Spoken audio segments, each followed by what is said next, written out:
قصصيا لعلكم تعقلون نحن نقص عليك أحسن القصص بما أوحينا إليك هذا القرآن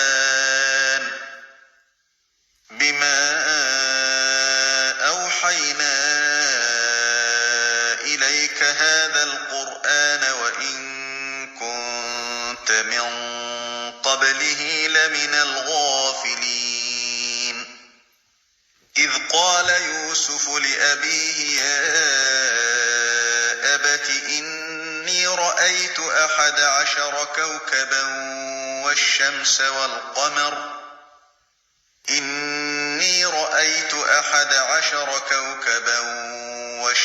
والقمر رأيتهم لي ساجدين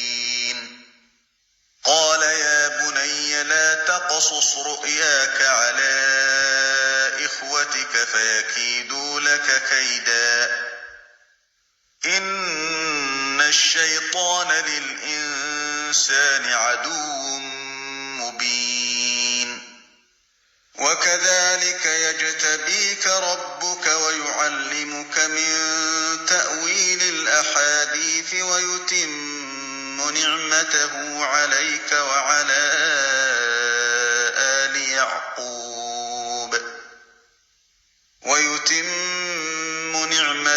عليك وعلى آل يعقوب كما أتمها على أبويك من قبل إبراهيم وإسحاق إن ربك عليم حكيم لقد كان في يوسف وإخوته آيات للسائلين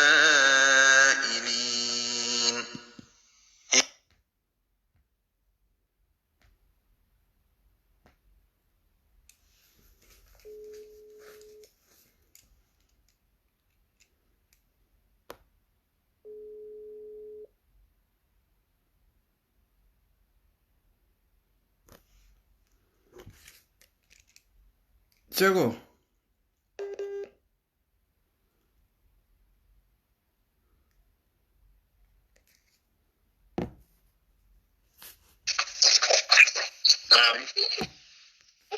Setuma. Naam. Yo, ngo ise fo ini dunda messenger founto ise tali ko kinyana no bangi idafa fi video to. Messenger wala WhatsApp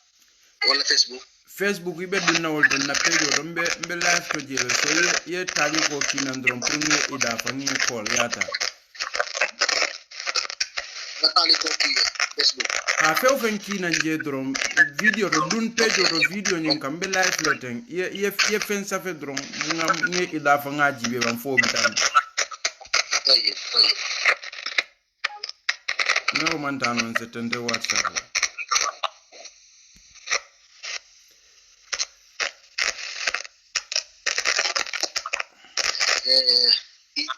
ite to ba wala fo iskato fo la page ro ni dun daje be ay ba e benjela live le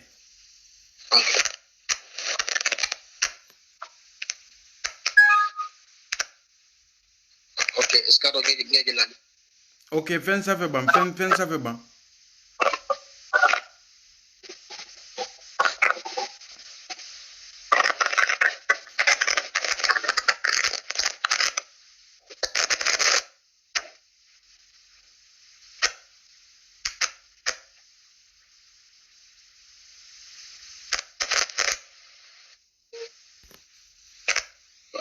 مرحبا تمام نعم بس كولا جي ise WhatsApp kuntuno le nata dun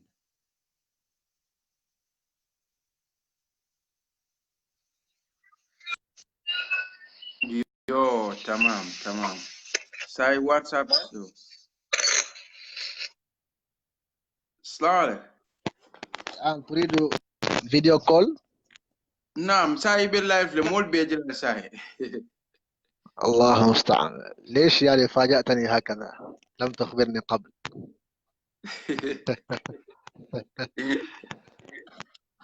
كل من جارن كايا كده. ايوه. ما لهم في يوم كيالك يفهمون بري. طيب خليني يعني اعطيني دقيقتين. ها اوكي خلاص زبط امورك معلش. أبشر.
مرحبا.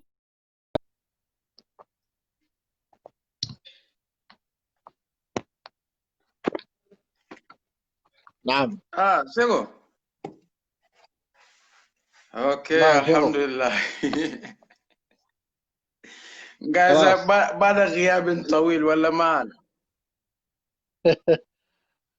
ساين ده كاي ساين بروجرام ساين ان شاء الله. اه مم. أمم. يالون يو الحمد لله رب العالمين. gondol mandal baake alla jin ko wala. bari man ke jaran koti ko kada of. طيب تفضل تفضل. ne se kemo le se ofo aka fombe mun tole mal.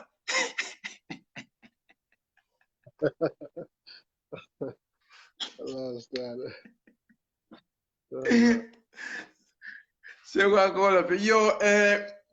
سأنعمل سدوم برنامج كنوا الحمد لله رب العالمين المبدع المعيد يؤتي من شكر والمزيد وأشهد أن لا إله إلا الله وحده لا شريك له الفعال لما يريد وأشهد أن محمدا عبده ورسوله المبعوث رحمة للعبيد وعلى آله وأصحابه الذين قضوا بالحق وبه كانوا يعدلون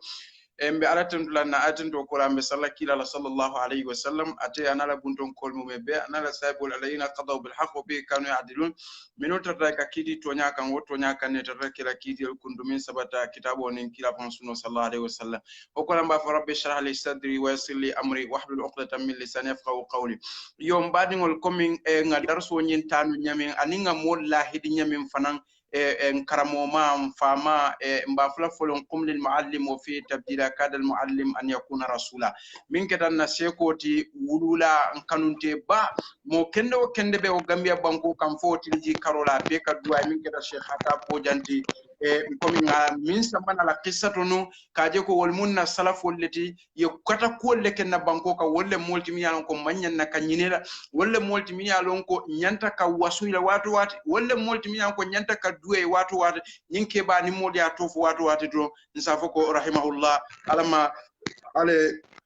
yamfo kaye so wo akita sababu jamal na society kono dino la karola lembang molla hadama yala karole mbang ngalon ko dina do kula lemu dawalalemu karandilalemu ngani min be fo se hata bojam baluta wala kan fa fata rahimahullah alama neman nin kafaro kila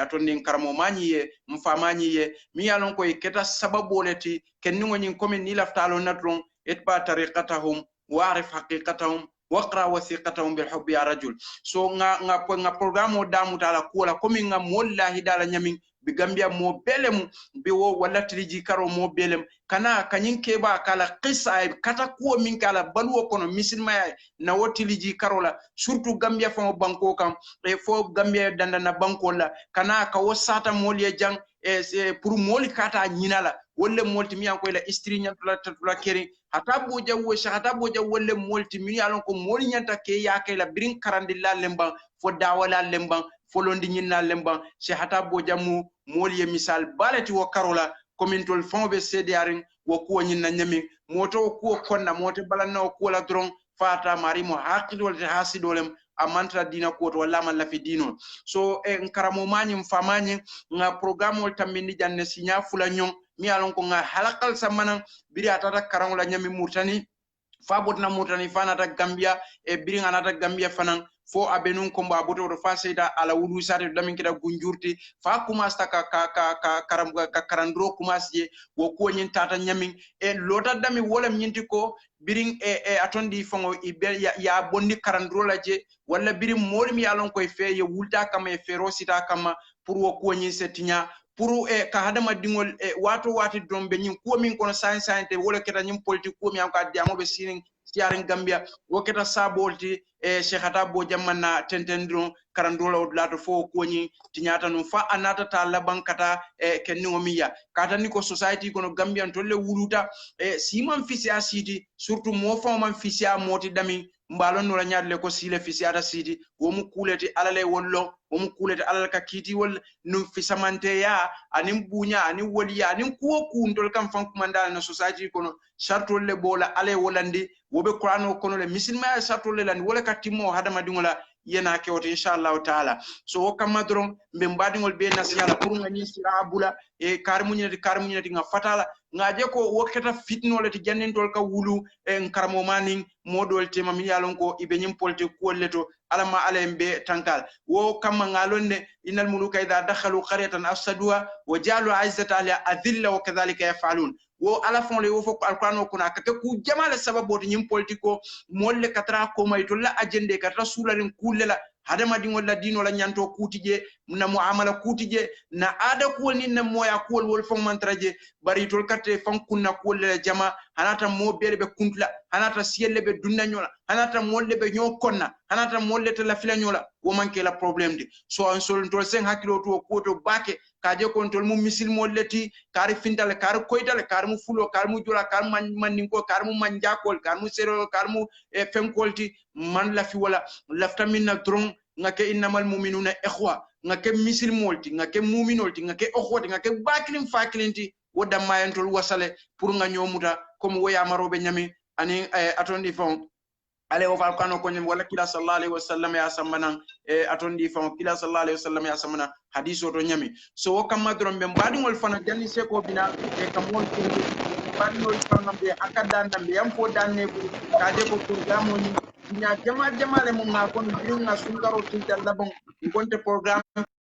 groupol nyin Kenya anin ko min fana bente wato atra sunna mol be kudo kono Gambia e kata fonna seko la ko comme alto yalo nyama manjari ngo selinkan wo idatol ni wokol be kelen fo be tambita kayro kono mol na wonata ke mo be darsoti aketa kambe mbati banko alfa kendol ni sunna mol tema o banko kanje wolem koti ngamin jiki ani ngamin tra na mol la wato to kate ila sayo be ka ke kayra kolti wo kodol fanat na programme manna to be mbadungol hakada na momo be dunya dawo dani momo kanji be e kaje ko ise hako boni nyo karula bake wala na programme o nyin e allotan wo wato manna ke inshallah taala nimma do kono na hako kaje ko alkanga wato kanaka programme o nyin jibe e ale nuto siala soto kanna alfani na istrido almami don jeno do tema mi don je ko monsieur Souleymane Bina e wo ko nyin 50 na nyami so wo kamara mol minna wato tata ye pare kama manna programme o nyinke ni bebe ku kilinne ni bebe ngani kilinne isi hako boy ni ñol so sa mbe se ko bulala inshallah c'est mol konton e ase mol kondo ko la inshallah e sina ñininka ase muqaddima di dron e kadum kaca kono ñama inshallah te ko fadda alhamdulillah rabbil alamin wassalatu wassalamu ala rasulillah wa alihi wa sahbihi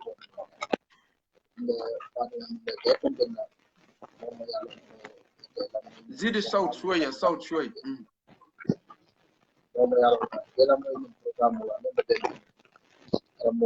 الشيخ خطاب ولا قمين شيخ يوسف يعتمد من نعمين قمين بس مور يعني من كملا وعندنا بتاع حمد أقول على كتير باي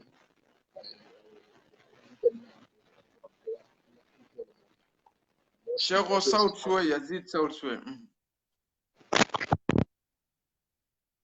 besi hako bendinya wala yo okola komin ka momo be konton momo yalon ko be dunya karaw karala kela mo nyim programme la kal mo be konton ba fala le ko inshallah to mando bato bi fanan kacha be continuer la komin dan tadamen to komin Sheikh Yusuf ya ko nyamin be jam'iyya al-islamiyya jam'iyya taw'iyya al-islamiyya kal mo be konton birin كفولا بريسيدان وينا كفولا اعضاء الممبي انين نالف المليون ولا فنالك تعليق وكي كومنت كي برنامج نينا انين مو يالون كا برنامج متابعه بالبي كنت نقال بي جاي كافالكو السلام عليكم ورحمه الله وبركاته seko abete ata bake jibe lal fana bal hakadanna komin bi nte tarikh la sambala na inshallah bar lokunna la komi halaka nyimbe tendena komi se Suleimani alo nyami wonno halaka tambilal nin sekol diamutale min jogon karamo mam fama Cheikh Imam Abdallah Fati afane nyin natanu pour kana ka seko la juudo ni se Suleimani juudo min ke kataliko la kala kata ko nyi anin ka kacana seko la kola min ke se hata bojantim fama anin Cheikh Al Hajj Sar bi nillahi taala so lokunna lambe wol soto la janne ngalla hidwala wol be tariko kala kumo be diamo nyin kan inshallah e ma jannin ka be programme daila imam ba programme daila ko la se Suleiman be tentena ka kacha wokola anin Cheikh Al Hajj bina tentena ka tariko keje ni o fana boda je silsila nyim bita nyami be mashayikhol sambala na minjo ko mfamo bari ma Cheikh Omar Faba jite inshallah se ba kemo wol be bina inshallah be tariko kala Cheikh wala kumo ka inshallah min ketan karamo mala kumoti se Suleiman ay juudo min ka na kato min ke atoni famala koto karamo mala koto mi alon kala baluwo beke kamol kumani kata ala kala baluwo beke kamol karandila ala baluwo beke kamo tawhidole bonni mole nyoto rahimahullahu taala alma alay yam fo ka min ke da shahata bojandi seko sai woto on se dun kacha kono ngaji ko wonu birin Cheikh Al Hajj Sari taliko keje seko dun dana network ko nyinata fengen danta dami nimanyina Cheikh Al Hajj la taliko be lor ndamin to no bringe stop wala nyindi ko kaje ko mbekeno la kilinti nyaadile banko kan kaje ko muna fon yatina se hata bojang alawo karandir folo nyin wonata ke wona problème o nyin nata karandro nyin tinya gunjur sate kono fentem fo politique ko da malatina dolbe nyim parti dolto dolbe nyim parti doto wo ko nata wala dundi dina ko kono min mantaje kaje ko mobele kanyantaje bari fo wo ko nata ke sababo mi atna se hata boja ye fonyo wodula nyin to karandro so birin ye wodula to nyin ko indi atondi Cheikh Al Hajj nata taliko keje kaje ko mbesa katanga ke badin kilinti mbesa katanga nyomutan tolle wurutan tolle mu kilinti mon mi alon koy be politique ko do womu wala hajolti e trawla je bari dina ko mi alon ko alen tolde dawo kan nga nyatili wala nga womuta nga nyokuma ni katawo kan nga nyokan wo kan simantara woto mimbe dina ko to wala mahada madi ngo ko ndol be sulari wala afindala ko itala jamba kereta ate bota min tole wonta na problem ti na mari mu misil moti dron alal ayn war ras abe kumoto abe nyato ala bunyana la horomo be dino kono ndem fan fisian lati ndem fan senian lati ndem fan jankun lati ndem fan dambel satala nyala wasifal ni wasifal so Cheikh Al Hajj Sar jazawallahu khairan ay wotali ko di pour mol se haklo to ko to back so sa se ko la fayte pour yedum kacha kono mubasharatan kabo biri wodulato ko nyinketa fo se ko bota je aliafo ko natata surwa ken ngoni ya ngamra kuol ni nata kumaso to science bula ye kacha bawo fode le fode ko inshallah alhamdulillahi rabbil alamin komi hanin kabi ka kacha komin kamol hakilo murundi ko madamanding nin kamala komin kacha sinno matano nyamin nganyim foko bin Sheikh Hattab Bojang abotanang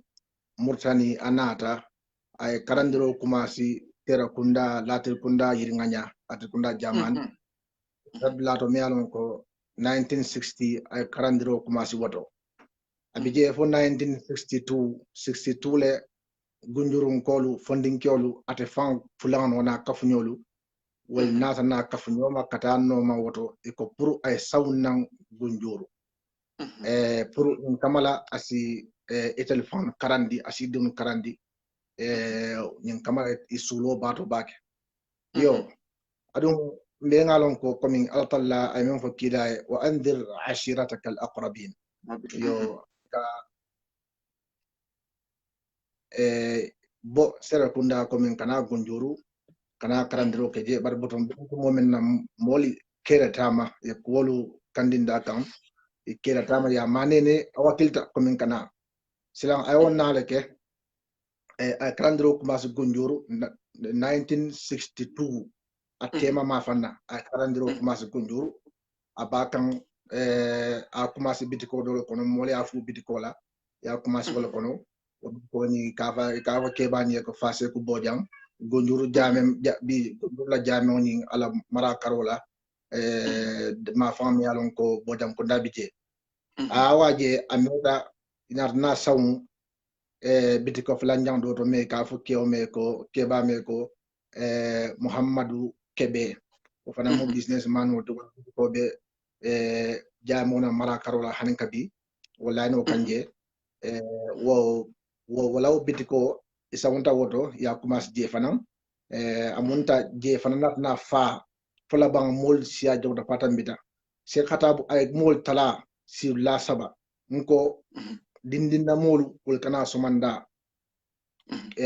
fondin kyolu kam komen dindinda mol melu mbenon ko wala ning imam toura nyon ning Cheikh Issa Dabo nyol wala tembering wol kana sumanda fondin kewol kambanol wol menning Cheikh Ismaila Mandiagnol be tembering Cheikh Muhammad Soumare nyol wol kana wularo yo kebala molu wala kebal melian ko dina karan diade bari man comme man dino karan ba butung lafta pour France dino karan o kebala molu wol kana suto yo Cheikh Adabu ya commencé wala nyama bakang nyaje ay wato talawo nyama comme molle siada fala ban mol man kun din karandu la nyindo ya muta a ko bar butu nganyim fo ko ke bala mol wol manna continue no suto nyi nyen kamala makharij al huruf wal nyilu o keda fende men kelebul kolya ko wote ka sa'un anin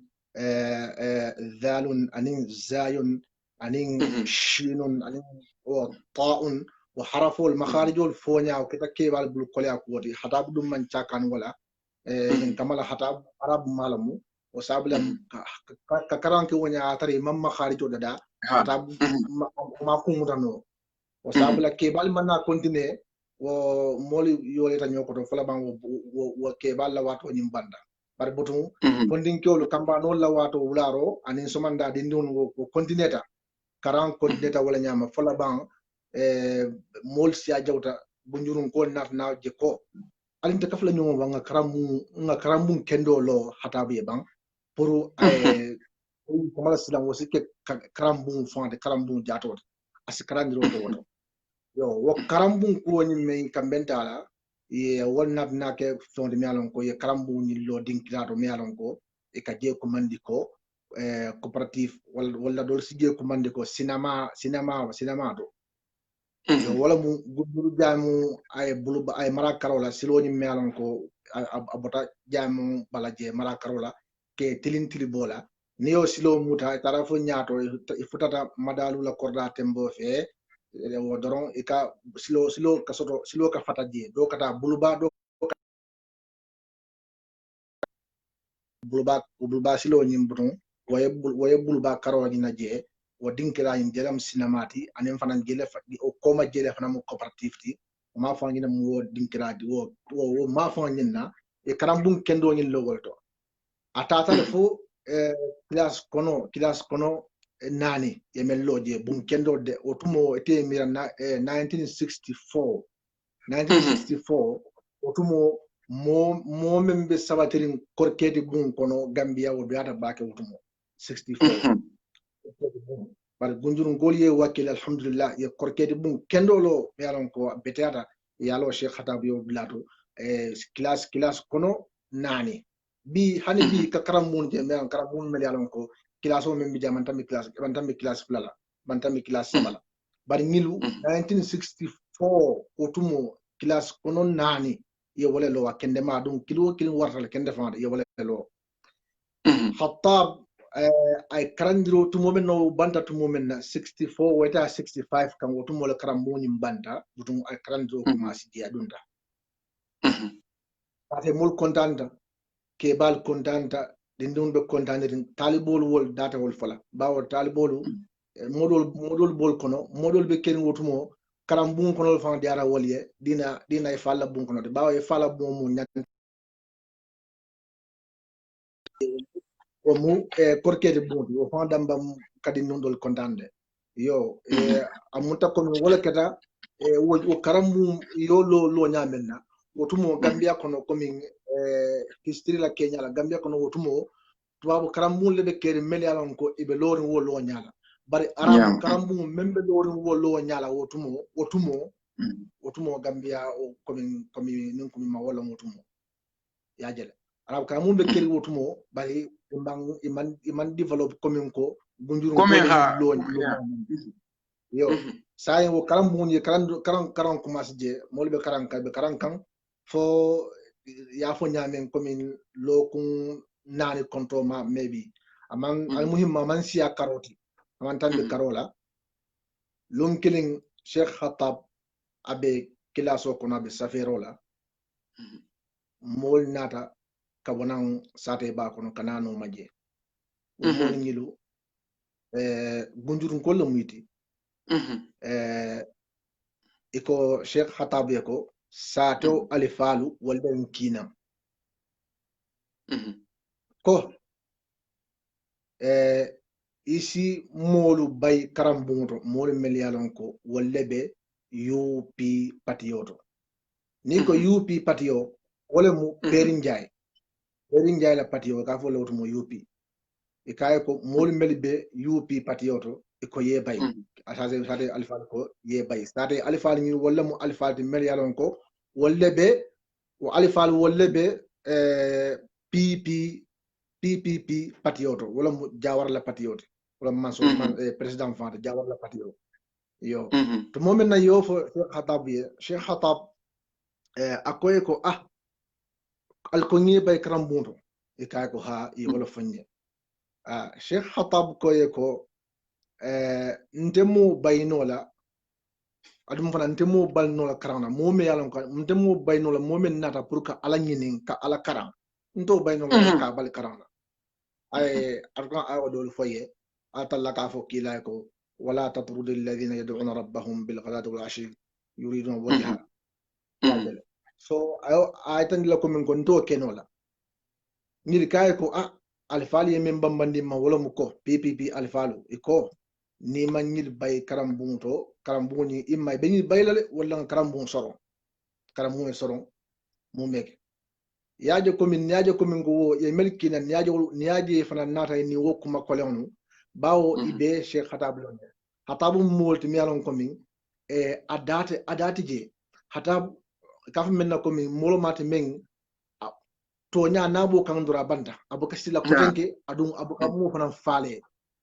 tonya doron tonya abuka mo faale tonya nen tudu moment tonya kay sita banda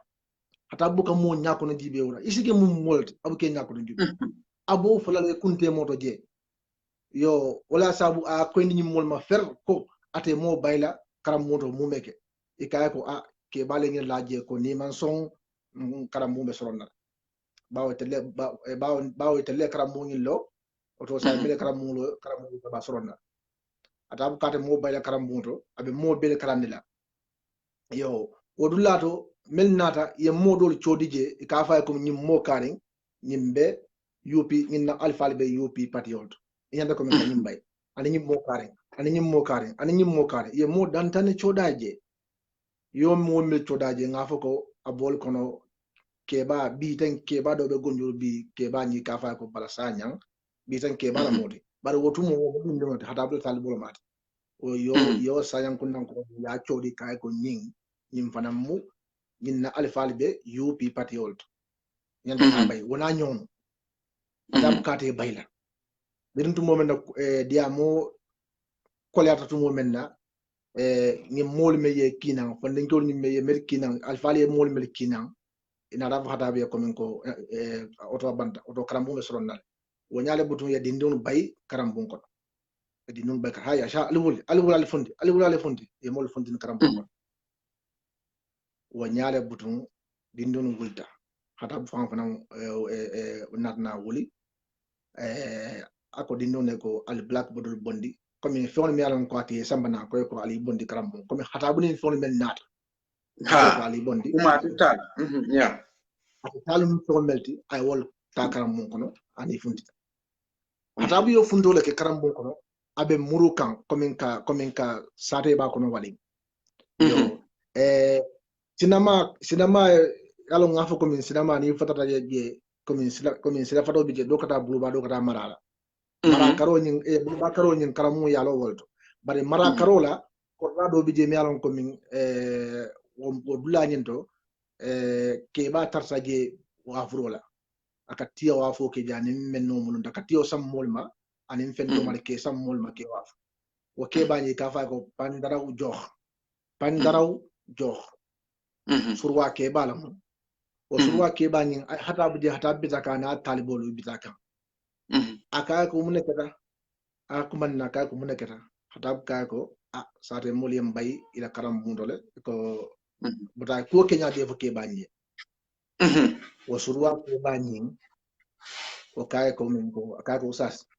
aka ko na karam bun aka ko ndala nyin bitiko nangin tiyawa fu bitiko aka ko nyinta ye karandiro ko nyin kono tari dan to momenna ibe dula ko rensurla aka ko fanan nte fanan diwnu ke ba nyin adin nani kambane fula ani musu fula aybe bondi aybe di hatabla ay lafa hatabla talibul kan walum wolo dula ko nyin panto yo amunta komin ñine keta bunjurun ko lañin karambun kendo soron ñaati to momen ya soron ka banta ya soron na kat imma kata momete pour ka yele ya soron ne wo ñaawo ñaade fat femma sabu fo komin politiko ni ño sabani politiko ni problème anin politiko ni wali ha seko sa ngalo woto ballafta ke inyinin kaddo mande mimbe denni nyun kula kadu ko seko ngamra komin bi ifon ya jentani te be wuluta society kinwole kono ngamira kodi okay anin seko liye kumo do fo jabiri itata hatab noma sheikh hatab boja rahimahullah alma alayam fo kay ka faye ko pour ay modol bayje ay wol bay karamo nyinto ay nyin ayo foy wala to de layne do na min tondi fa ya dona rabbahum bil ghadati wal ashi ila akhir al aya okay so bari ndu ya fo jam fana se ko mum molati num commentol be ngalon ko Sheikh Hatab Boja mole mati mi alon ko abuka sila nin to nyaabe dawda wulatna lota sunno fasala fo ala aniyata alma ala yam fo kay bari sa se ko ite se mum nasiha le dino mo la kaloja ntariyake yanyi mfenko fo UP ni PPP so akamunta sai wole kata sababoti Sheikh Hatab la karandro nyin tinyata ni na dajibe nyi no political nyi no dina quality so woku funoli nyosoto no nyadile fo woye Sheikh Hatab Boja na karandro tinya kadungalon ko nyinno be denni ala kuwalla al ilmu qabla al qawl wal amal Sheikh Hatab Boja be walla londo janni de tondi fon diamoni barobe okay comme obe sabatri nyami iqra bismi rabbika kaje gonto la dino la asaso folo aka londo le kan woko lesina lon ika ala fon batu nyadil ika même vo be tondi fo kul ma be ghairi ilmi ya'mal amalu marudatu la tuqba so nabe wonyama sain il lafta pour yende makoy dami ngani jibe lalbe wala nyindi ko nyimu politique quality so wonni dina ko e nyon soto nyaadi le fo wol nata sa yo dundi dino kono foye ay dino nyin tinya birin karando la karolen kamol karandi alala atinya kamol londini alala atinya kamol ke kilinda atinya kamol kambendi kuma kilin kan dino la karola ay wo betinya hani na badia fonga atinya karu niyamin dingo bay karamoto mamirete ni wo fani wo base dia kote so la fa pour tali ko kenyin bla kajibe gonko ni mu political so anin dino nyo soto munela jang fo gunjurun kol ya karamo nyi soron fo se hata bojam bota je ise wo tali ko keje wodla la bamalo yo komin ka kumu suten doron wala mu nyinde ko komin mol safo doron komin molu yanda komin kamen faham wala mu nyinde ko ala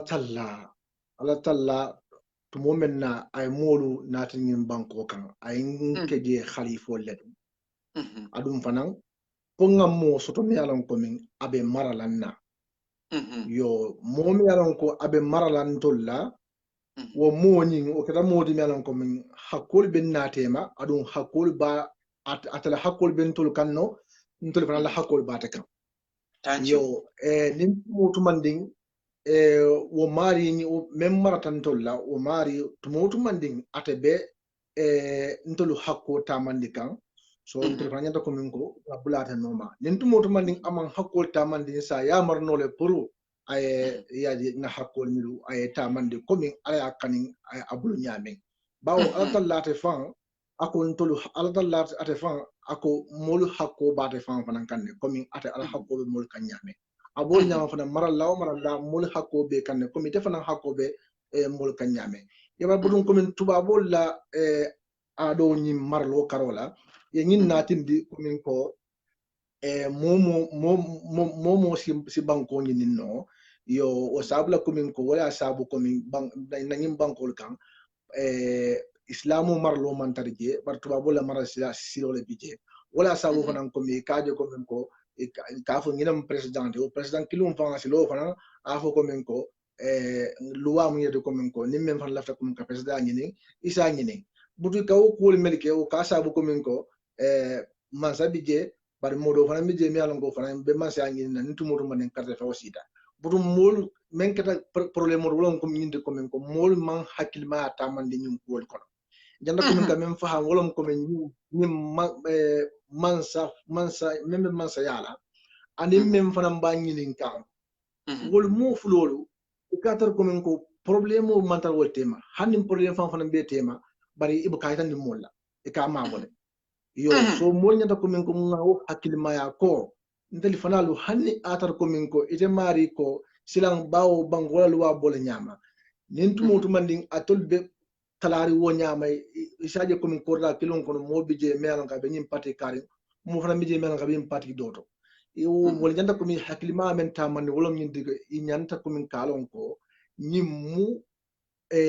politique quality bari manjang ko min ka dum dila ila badia kono manjang sonna ko min aydam man nya badia karola adun badia wordo atale bare butum imanyan sonna ko min badia men fan warta badia beti memo dino badia de memo dino fana ko di imanyan sonna ya ku wonyin dundi ko ba ko be politiko ko men ma wolo min ko min ko anyo sabo ning anyo kon anyo ani akelo imanyan ko min ko dundi dino nin kono o sabla ko min ko ni o kedron e badia ko min ko dino fanan kono problème be wulaje même boko ni sifa men wulta hatabu ning alani mol tema me alon ko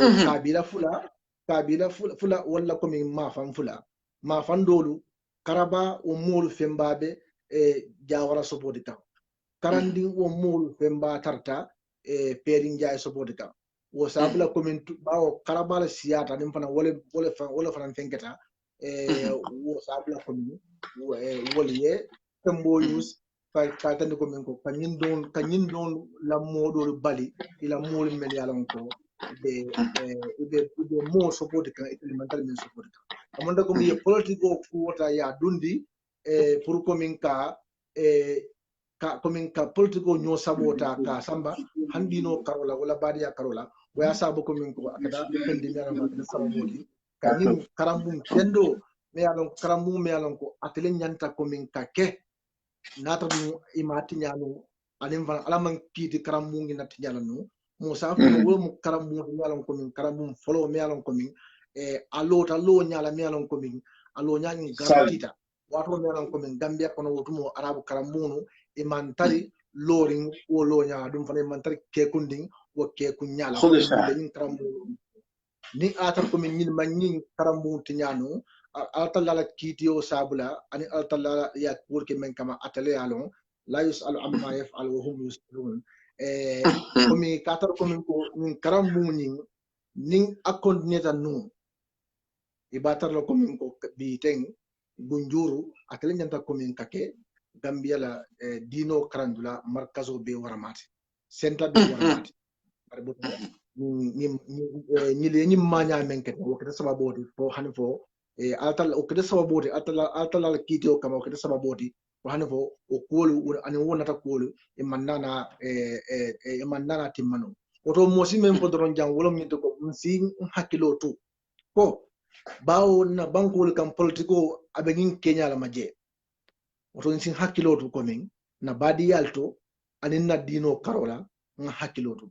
kana so nga political use pour kana dina alifalo ke agents anin ka bulela anin ka ito kuya anin ke nondi adu ngaje ko min ko o keta fendi mi alon ka tambita nyin jamal nyin sangi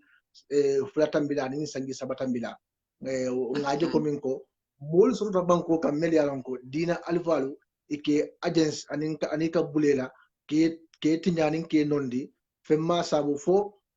atemari ni wo mantari ku kilinga dina alifa wo ko membe sirin tebe wala sobotla adum fanam be wot metala wol noma budun itemari ko anin demantari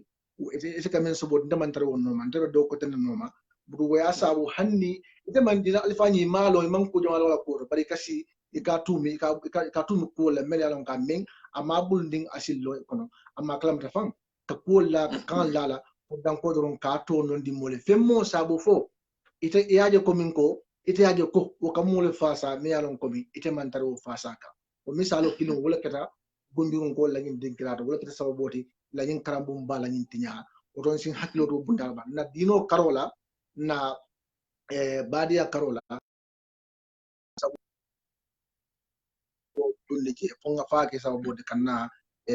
hajolu jama tinya nin kana badia tinya nin kana dino tinya nin kana mustaqbalo fanan tinya wo may tan ko min ko kafo ko min ko dinamo amanyang ko min ka komin dinamo manyang ko min katari man sabala wala manyan tarla ko min ka banko la doko dinamo nyanta ko min ka banko doko mu dia doko dinamo lo fantari dina ko min katani mo ko tenda dinamo banko doko mu wala fantati dina katani mo ko tenda dinamo niye bondi banko kam bi e ka kato menke misali fe bi gambia kono ni ko ijiramo on criminalia nata ko men ko criminalia asembobe 5% kemo kono criminalia asembobe 5% le den ko to mandi dinamolu aliyeda be bondi ko kono frem criminalia nyin abe sela ne mo ndabita fo 30% wala ta 50% otumore ali balu na ko min ko munamu dinamo la kumayati society kono jaymon ka kudugol melke dinamo ka wandol melke anin dinamo ka molte moment dada ani ka ko men ka siata ko ni mebe o mu society dadale ka dadale yaje dinamo ka society dada katambi han polisol be kering anin sojarol mel yalongo brite dum da gambia sojaria kono anin bi ine manan kido fay pour ka kele kala bal komin training kido komin training ka training ke o kidi fay o yoleke amma komin ka kido fal ka mobum wala ka fengene imo ke bari batara dinamolo na dinamolo wolu ye banko da tenkun ya sabadi nyonale anila barola ila yamarola ila karandirola nin kujamel ka siyata e banko la tenkun sabadi wala woto nyilla dinamolo kuma warta jaw kele katambi mo jamala banko kan wala sa dum manyan kumin ka chakani handamandi nsa kata hadamadi mo si mistake o keno o mistake ko wosi buno karo bari même fam problème oti de la gambia mol ka fin jam ku jama de mistake oti dinamolo karola e katar ko mate meje mistake ko atele malom baro manki mistake ji c'est ko fadda atele ya mira mistake ko bara manki mistake ko wallahi wallahi ko atele ya mira mistake ko baro manki mistake ko bawo yalo momi yalo ga be lorin alakan momi yalo fanan ko min abe ala jibe kala ko be kono o man tari te nya ko jibe ka wala ke nyaani ni o ko altala da man nyaani yo wala sa fo ya faham ko wote o manke ko min ga be koli kala pour ko min ketele nyaani ni wala ko min ka koli ke min diate te o min diata ala ya be wala kala yo Hatab tarta tenne Gambia banko kan wala sa bu naji be Sheikh Hatab akele la siyata birin kabila kelo moli akele kabila kelo moli akele si kelo moli akele bari moli akele fanan ko politiko karol ya kele o ay kolya ku jama so men ka siyata bari o kolya ku wolu nte dunna wol kono nabi kacha man tar woto balumbe sila inshallah kacha be so la men ko programme men ka programme ni mume be to manda de kelen di lon ko Sheikh Hatabu ay kolya ku wol me soto ala baluwo kono birin to momen na Gambia wada ko jantu mum na fala ay kolya ku wol me soto da'wa nyum kono to mando inshallah bun kacha ni na men ka be denna o dambanna niyo do la moy kasile kumbo fula may ye bata Allahu akbar ni Hatab be nyamin arabol lafita ko men ka Hatabu sunya Gambian ko bulu kata kake araboti ka ko men ka ila kayto diala ka banko ka diala ka findi arabol kon be mo sabu fu ala londo ye wala je anin ala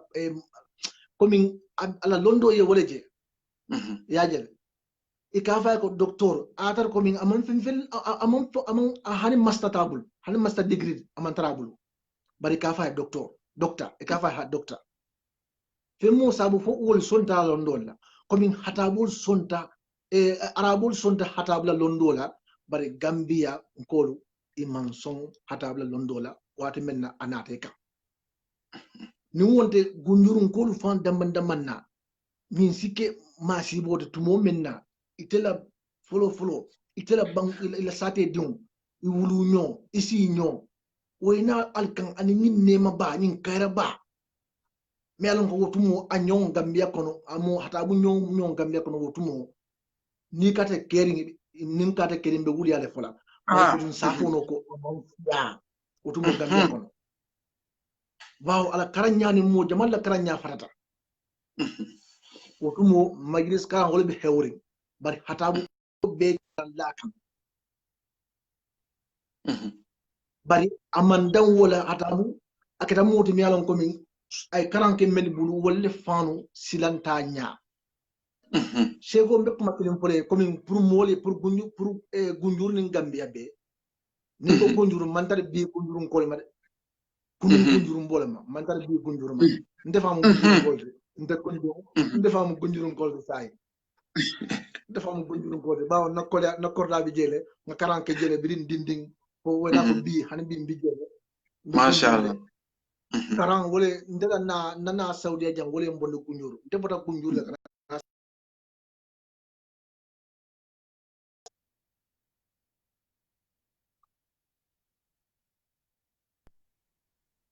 bekunu kunjuru lema oto gunjuru ko ñin anin Gambia be ñin kanyanta perdo ñin mu perdo ñin kanyanta perdo ma comme ka perdi ka fo ka bono ñin kanyanta Hatabu ya na wo nyama moli manna na Hatabu mute bu tanin flola mol kala kellat ko ya sabu hata watar ko Hatabu 40 mil fan ya même but limité Mauritanie Gambian ko ke moli ba fala karaya karaya horomoto karam Musa horomoto karam bullay horomoto lay mi alkafu ani wo karan yaya min alka hormofo ani wo karan Musa min alkefo wolle fon dol sonta ko Hatabu mello malo fal molomba wolle fon dol sonta ko Hatabu mello itel malo Hatabu la karan futata tembo mento level mento i sonta ko itel karam futo le blot karam Musa yegi nyum fule bi kulli saraha ako hatabu mu itelu koto ma talibolti bare hatabu ye million itel malo ma bad karan yakuba din hatabu abdullah hatabu bije afde ke kunno bare karan yakuba kita moti mi yalon ko fang din foko karan yakuba kita moti mi yalon ko min nin anata gambia abuka dun kuto folo atar ko min ko ani hatabu manyoji adun hatabu kita moti mi yalon ko ma ke yamar kende fang aka foye komin ko ay katar kerli ni moria memma ni manke fendi mi alon komin komin alla alfalo ima mol susundi nyinka ima mol susundi ni moria ka aka utonya kesota ka fo komin karaya kubay mi alon komin biri musani fo senegal fo gambia mol yo muta momenti yo mo be yo le ko ka mo be ko be santole wol keta moti mi alon ko wonni hatabu be kul ke nyolale yaje bari imanna hani hatabu nya fam yaje silan hatabu me o hatabu men kala ko mo foten wol keta moti mi alon ko mi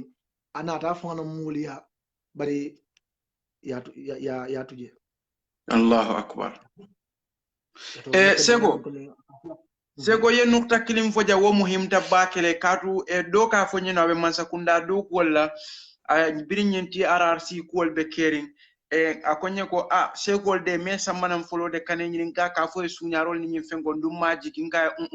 nga minul ka sunyaro ke segol le kalo ka fo al sunyaro bulal kata bankola kodo sunya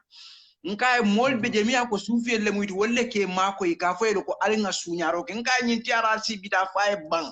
ite seku kirin sambala na je fa bankola kodo le sunya walle bankola kodo le sunya tata diate la mab jamais ata sotlaje to ila blato kawto bambandi bake kaje ko bankola kayra ko wati don iketara ibe kambendi wolto pour banko eta nyaat anim fulanya fana gunjurun kol fana mashallah ngalon ko gunjuru mu londi sateleti sate buñari ngole mu wulula le bijen karamol le bije ay gunjuri ke kendo le bondi dino la karola min joko Cheikh Omar bun je rahimahullah Muhammad Lamin Touré wol beje hansa mashallah nasubi sami kansul la president bambe duala sima bani jati kendi ala kaje ko satele mati mi alon ka ke kendo le bondi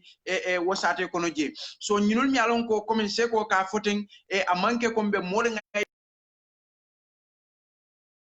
be wolle sein kankam bi wasate kono je alhamdulillah hansa barka je ko hansa mo kendol be jele nunga jele komi ke juma mo juma le findira gunjur mi ko ke kendol lem Cheikh Adabo jankola ye dino e fasa Gambia banko kan foy fata dolbe baluri nin ko minul tambita wollem Cheikh Omar bun je wolti rahimahullah min be baluri nin ngo fo wolle Muhammad Lamin Touré wolti hansa ba katakam bake banko kan du boto satel to dino nyina karola je inshallah so se ko damin fodro wollem nyindi ko banko kata kolea ku kono dina mol ni dina dunke lese wo ko nyim bondino itolle ka mol ko ka president mol yamar itolle ka mol yamar mi anko be do ko la banko kan puri kata banko la kodo sunya ruhma mol be jeminul ka foye ko ni na tante adron ini mimbe office kila be falale wala singo be yitilale walle ba bayla do ko lale komi wo mol fanambe je nyami andu wol ko ye fandendendi dinol la so se ko la ko indro ma fon la wo seniata bake se ko la karola ani en nasiha min di mol la mi yalon ko manta dina ko fo nyim politique ko to lem ka tandira ko be kala kilindi nyaadi ani dino mune fa ani mol mi an ko ka diamu dino le bukata ni di alle fo kan hana tete wolo walle mo woje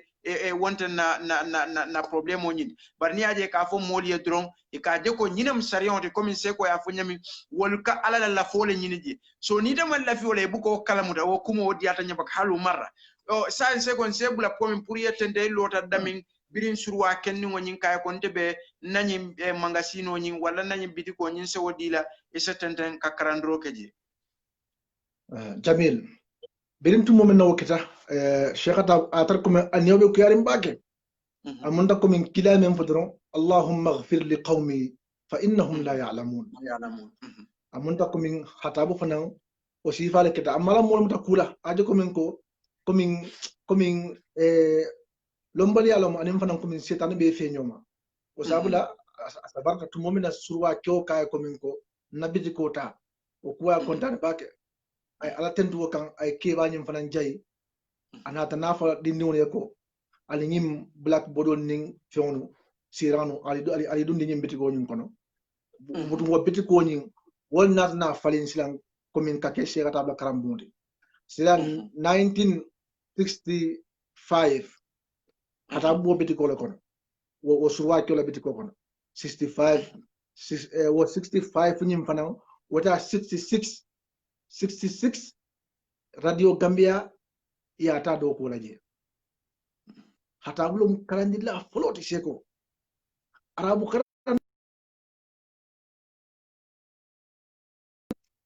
kawandoke mandinka kana kawandoke mandin kana radio Gambia alota komi ka fo nyamen 1962 to wala jamano 62 bari ala komi pour ay do ko ka nyama radio mun bra do ko ka nyama ka betia o ketatu momen na ngam fan soto 65 nga inde nga komi ngam fan soto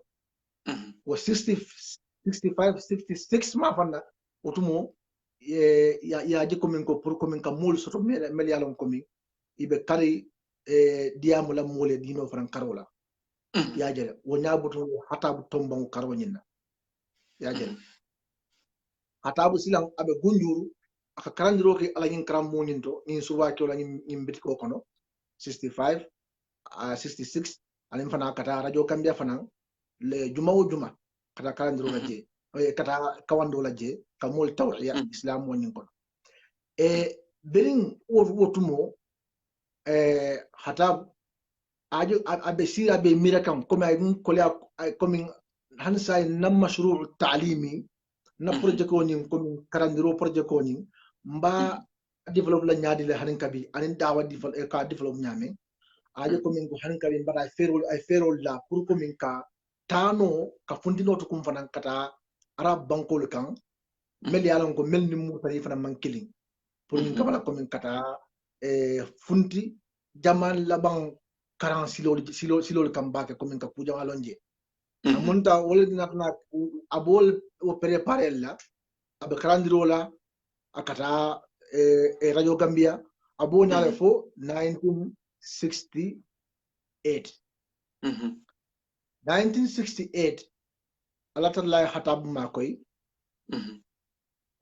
anim ustaz mas ja ustaz mas ka banjun ko moti woning Sheikh Abdullah Job banjun ko almamu foloni membanda imam Abdullah Job wal binarna ke modi melan ko min yeslo so ko min kata saudiya yo hatab to momin na fota saudiya o to mata jami islamia akutama otuma amam otuma tar ko mi akutama lo jami islamia madina hatab tata woleto atel to momin na fota jami islamia ñol bentaje ko ibn Baz wala marata jami comme jami islamia wala marata wala munna ibna ibn rais otumo Sheikh Ibrahim ala Sheikh Muhammad ibn Ibrahim Muhammad ibn Ibrahim ala Sheikh otumo wala mufti ibn Baz wa Muhammad ibn Ibrahim nya telefona munna iboti amma telefona mu raiso jami islamia la sirantiyote bari ibn Baz wala mu na iboti wala mu comme député wa anim fana wala fana marta karan comme karandiro ko la ya de ibn Baz ñoje jami islamia ye ku jama kacaje mela ko siyata ibn Baz hatabla ko nyabo ala londo be ko momento anim fana comme ala miro be nyaamen karan karola woni africain mil kana ibn Baz kan wotumo wala miro be nyaame mankili ala ka kurji nyaama na anin londo babul nyaami londo façon babul aje ko min ko itel la jeri nyaani hatabla jeri nya ibentatu la jamalto yaajel amma africa lonnal mil kana kan wotumo aje ko wol jamala jeri nyaani ko mi amantar wo nyaama wala sabu hatabla ko bu batama yo Sheikh Muhammad Nasir Al-Aboudi operani hatabe nyolon biro tumole yo hatab komin ngafo nyamin komandon ko abotana mutani alonna bandinum comme lonna la mate lonna jat ya jel wala sabu to momen na fatara jami islamia mbe ngalon ko jama fewo fen akuma sudula ala kol bu katari kol be bu katara nyama yo jami islamia wutumo atabula karan be nyame to momen na jami islamia karan fion jube aje ko mi kak fion ne karan wutumo wo ataje ko min ko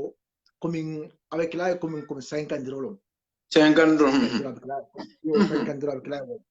or wa aje komin ko komin time tije wala sabu ngamra ay tomin sanji hafo ay okay jami islamia o ya jaw ala kadol soto woto woni fana ani mulon na jama bentaje 1968 jëm kono wotum wole 1968 la labanu la ma fanna hatab nabo jami islamia ka taw kata Sudan ba yalon Sudan wol meta komin arab komin jamia ko kono le Sudan ni Tunis yalon Saudi la banta komin kadunne Saudi la banta komin kadunne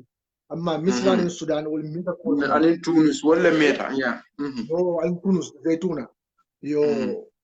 walakin khatabna na saw kata Sudan karam university koto ba bi mel ka meta bake ka fay ko jami'atu Durman al islamiyya khatab tata woto alhamdulillah na dum wo jami'a nyinto dum ay karanke wo university nato Durman Islamic University ay karanke woleto 1969 70 71 72 ajita bari hatabe wato membe ke Durman je jami'a nyinto wo kono hatabu ni mul kambe ani mul benta je melalan ko gambian kollo bari moto wol kono mo me qur'an tanka adum kono mote kono melalan ko min aka arab kan fono ko min arab ko min hatab ka fo nyame yalo hatab arab kan fo amanje ko min ni mo arab kan moyde hatab arab kan fo man tal wonyama ko min hatab arab kan moy wa bel ko min moy kan men susu ya komi manne kan ya susu ya mun nyame afoka sune bu nyame hata arabu kan babul wol nyama nin kamala muna sabu bawo hatab rahimahullah mutani to momen nabitaji abe do yadin jaw kede mo manne kan fam de man koy folo o kola anatana meji ay sanyi mo nin fembe ke murtani wa khasa anata ke badiya fanan yo onata ke badiya fanandi karan keje karan ke komin karan lasilo karanta wala nyam te nyala mi alon komin akaw kala dum mol mi fala karandi be kata multi hatabu to momen na be butu limiti je yala ko tambindi mol bella muna sabu afama ay lahilo ta anin akaram mo tema otumo mulke di mola wonya doron ay tali bulu komi ba karande ka iwa ko tamanika hatabu fama birin 19 30 something kono birotu mo masa komin ka hata be karam bi muqabil koma ka joro wala ka jang be mem fula jang nafta komin ka damin bambande mol mel ka fa komin ko ñing arab karam bunu e ka mol karandile e ka kodo muta mol bulu aduna alifa fulolu wala ka mol karandile ba kodo muta mol bulu bari ndenga buko do safe men ngatu la mushkilatul muallimin fi madaris al islamiyya fi gambia buko ni ngako ndije kende fa ko na alifa fulolu tonya ibuka kodo kodima kanim mobulu bari yalla ko bari yamin kan wala jaw yata kodoti de yo kodo to dambanet bari kodo fendi dalan ko min sayim feno wodumo non to fan ko tekerin e kanale ko min yep ko boto di mola ay mane boto dila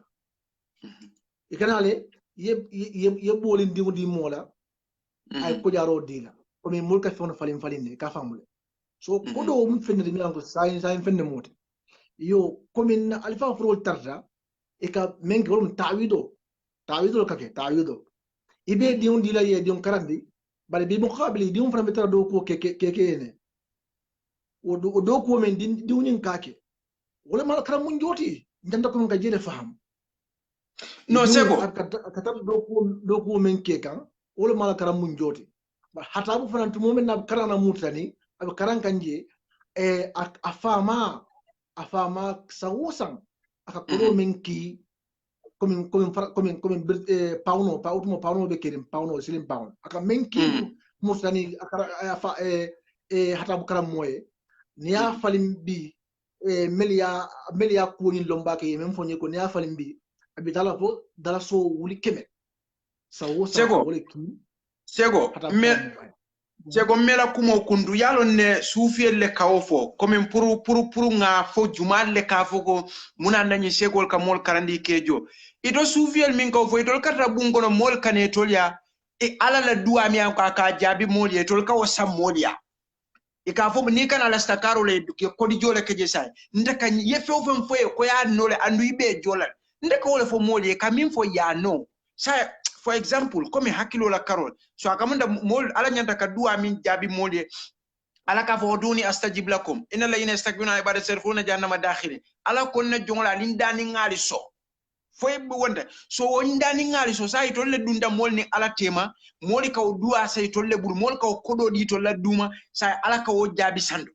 hada ghair maqul no seko linni bake mo fati hafizahullah wa ra'an karamo man na programme o keja nun to mol ka joro min ka say mol buko ikam mota tahfizu alquran tahfizu damma sango be karo kar wulikiri ka jo wala sango be wultan influence iganak mom bari nun do ikaddo kule ke karamo ka samale do ku foy siye tay wala ka ke de la jor no ni de buka son do ko je buke karandi ke bayle karum dol fo nyaay wo dol jel tal bol mi an koy buka son do ko kele karamo wali ike bayle ha kad wol fa wolte kodo dino le bari ka wula kono do ko ke foy siye tay dol beje ni man so do ko ike buute le foy la flefa woni wuli kirin jumala fisha ha nun dol fana beje ke do kundi wala so wula kono do ko ke foy siye tay hani tayyai kaboje tayyai bukano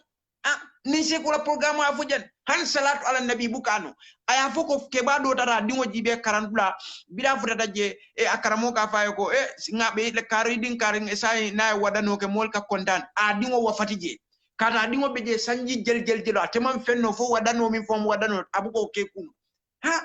so masi boleti so nido lafta sai ka min fo molye mol ka karamo lolen anta manke fam vondera ongul bila ala karamo ele folo ke marga sa marbuni asi atata sanji kilim fula sabanyo mo buka fenjoje firilem bar wofa moli buka son ka karam bila ke firid mol be jami anko be yai karanda je firi wo time aklo baka so nunto moli la jo wole mo do ko nyinde ndu ni mo do ko ke karamo ya ke bayle wala buter jawja wala be lari wot ye mo do kundi sanji mu ngai be karamo le yes ye do kundi ko falo hani kul wala adi mano